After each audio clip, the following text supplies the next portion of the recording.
Ohio Senate candidate Tim Ryan appeared on a Fox News town hall and gave some great answers on a variety of topics.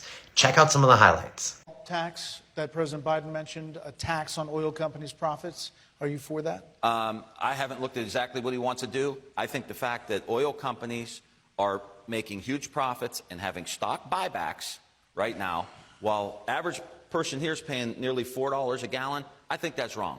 And I think we need to crack down. We need to crack down on that. We're going to move on.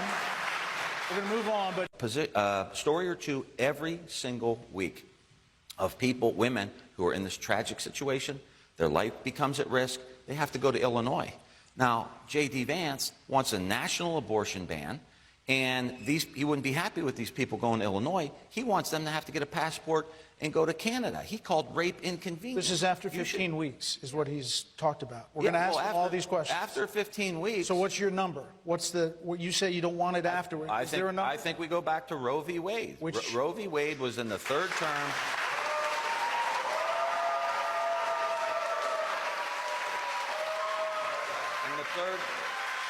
In the third term of Roe v. Wade, you could only do it if there was some kind of medical emergency.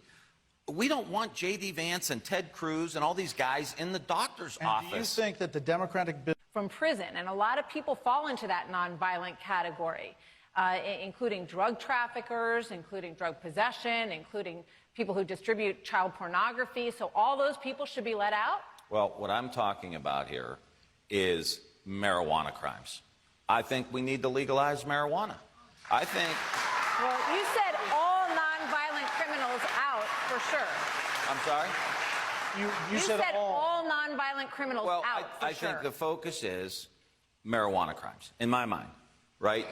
We spend... This may be the stupidest expenditure of federal money and in public taxpayer money in the history of our country. You get caught with marijuana, then you end up in prison. And that is insane for us. We should tax the marijuana, and we should put it into addiction treatment. We should use it to keep fentanyl and these hardcore drugs out of our country, out of our society. We should invest in the shop class. We should invest into early childhood education. There's so many better ways to spend this money than locking somebody up for marijuana crimes, and especially when white and black people use marijuana equally, black people are 6 times more likely to go to prison. Like, that's an unfair system. I'm sorry, it just doesn't make any sense to me.